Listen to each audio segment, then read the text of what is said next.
আমি আমার আগের ভিডিওতে বলেছিলাম হোমিওপ্যাথির গুণের কথা এবং পাশাপাশি তার অসংখ্য সমালোচনার কথা। আমি এটাও স্বীকার করেছিলাম যে যার ভালো দিক আছে তার ভালো দিকের সমালোচক থাকবে, ভালো দিকের জন্যই সে অনেকের ঈর্ষার পাত্র হবে, জেনে শুনেও তাকে নিয়ে বিভিন্ন ধরনের প্রতিহিংসার সম্মুখীন হতে হবে, আর নিজেকে সার্ভাইভাল অফ দি ফিটেস্ট বলে প্রতিপন্ন করতে হবে। এটাই ডারউইনের মতবাদ। সেই মতবাদ আজও বহমান। দেখুন, হোমিওপ্যাথিকে নিয়ে প্রচুর গাল গল্প আছে। হোমিওপ্যাথি ডাক্তারবাবুরা একটা পেশেন্টকে নিয়ে অনেকক্ষণ ধরে গল্প করতে থাকেন, অনেক সময় লাগায়, মন ভুলানো দাবাই দিয়ে ছেড়ে দেয়, আর অসুখ এমনি এমনি সেরে যায়। আমি আপনাকে ঘুরিয়ে প্রশ্ন করছি, যে দুধের বাচ্চাটা তীব্র যন্ত্রণা নিয়ে আমার কাছে এসেছিল, আমি কোন জাদু বলে সেই বাচ্চাটাকে 3 থেকে 5 মিনিটের মধ্যে তাকে সুস্থ করে তুললাম? আপনারা নিজেরাই বহুবার আপনারা দেখেছেন, একটা কচি বাচ্চাকে মুখে ওষুধ দেওয়া হলো, তার অ্যাডাপটিভ রেসপন্সটা মুহূর্তের মধ্যে বেড়ে গেল, আর বাচ্চাটা তৎকালীন ঠিক হয়ে গেল। তাহলে বাচ্চাটাকে কি মন ভোলানো দাবাই দিয়ে ভালো করা সম্ভব? আপনি প্রশ্ন করুন, নিজেকে প্রশ্ন করুন। আর যারা প্রশ্ন করেন, হ্যাঁ, হোমিওপ্যাথি ডাক্তারবাবুরা একটা পেশেন্টের পিছনে অনেকক্ষণ সময় দেয়, দিতে হবে। মডার্ন মেডিসিনও সেই জায়গাতেই যাচ্ছে। নতুন যে কনসেপ্টটা এই 30-40 বছর আগে এসছে, সেটা হচ্ছে ডিজিজ অফ এপিজেনেটিক অরিজিন।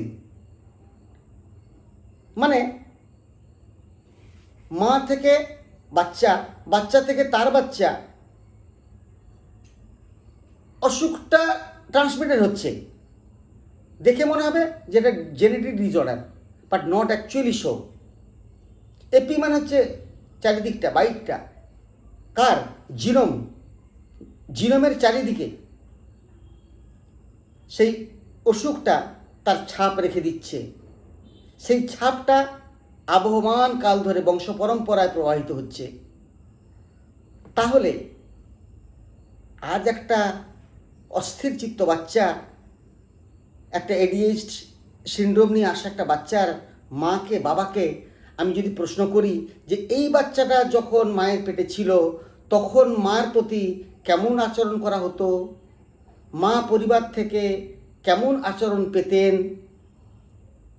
তিনি কতবার ভয় পেয়েছেন, তার উপরে কতবার শারীরিক বা মানসিক উৎপীড়ন হয়েছে, তিনি কেমন ধরনের স্বপ্ন দেখতেন, সেটা কি ভয়ের, সেটা কি রিলিজিয়াস, সেটা কি ডেইলি সোশ্যাল লাইফ রিলেটেড, এগুলো তো আমাকে জানতেই হবে। এগুলো জানার সাথে সাথে তার দৈহিক সমস্ত সমস্যার পরিচয় আমাকে খুঁটিয়ে খুঁটিয়ে নিতে হবে। তবেই আমি একটা মানুষকে, একটা ইন্ডিভিজুয়াল আরেকটা ইন্ডিভিজুয়াল থেকে পৃথক করতে পারবো। এই পৃথকীকরণটার নাম হোমিওপ্যাথি।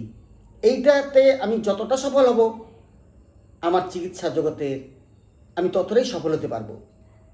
এটা যেন আমরা ভুলে না যাই। পাশাপাশি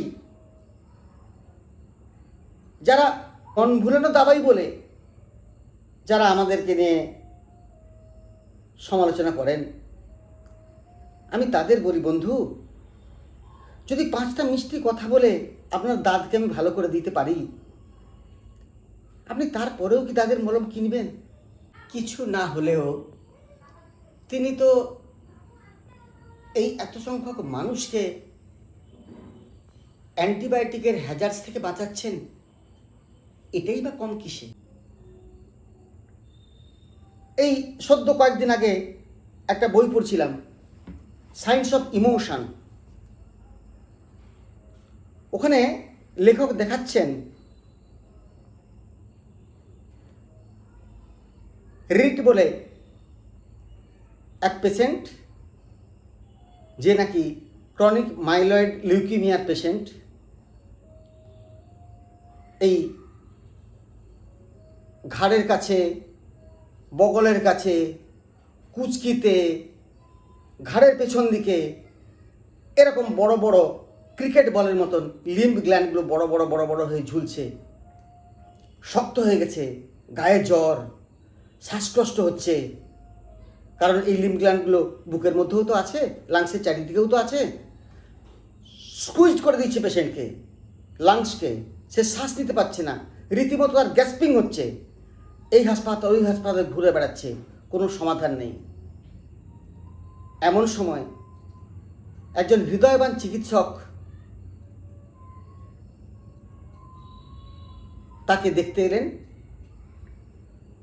এবং পেশেন্ট নিজেই বলছে যে স্যার আমি শুনেছি ক্র্যাবিওজেন বলে একটা ওষুধ বেরিয়েছে সদ্য, যেটা নাকি আমার এই ক্যান্সারকে ভালো করে দিতে পারে। স্যার আপনি একটু দয়া করে দেখুন না স্যার, আমাকে যদি একটু বাঁচাতে পারেন। চিকিৎসক ছিলেন অত্যন্ত হৃদয়বান। তিনি মুহূর্তের মধ্যে বুঝে গেলেন সত্যটা কি। তা সত্ত্বেও তিনি হর্সের সিরাম থেকে একটা 20-30 ml কিছু একটা কালেক্ট করে এই পেশেন্টটাকে ইনজেক্ট করে দিলেন, আর পেশেন্টটাকে তিনি তার হাসপাতালে অ্যাডমিশন করে নিলেন।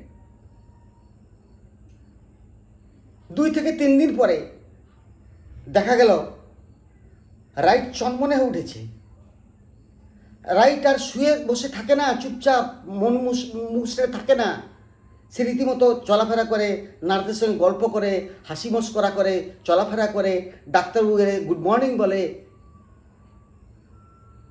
অদ্ভুতভাবে পরীক্ষা করে দেখা গেল যে তার সমস্ত গ্ল্যান্ডগুলো স্কুইজড হয়ে একদম ছোট হয়ে গেছে, তার শ্বাসকষ্ট নেই, সে লাইভলি হয়ে গেছে, ভাইব্রেন্ট হয়ে উঠেছে। ডাক্তারবাবু 10 দিন পরে তাকে ছুটি দিয়ে দিলেন। সে তার স্বাভাবিক জীবনযাপন করলো বাড়িতে। 2 মাসের মধ্যে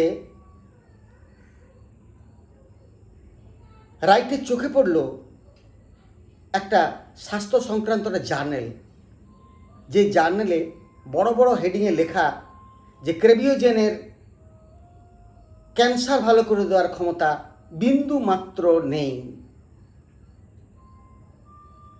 খুঁটিয়ে পড়ার পরে রাইট আবার অসুস্থ হয়ে ওই একই হাসপাতালে এলো। ডাক্তারবাবু আবারও বুঝে গেলেন সত্যটা কোথায়।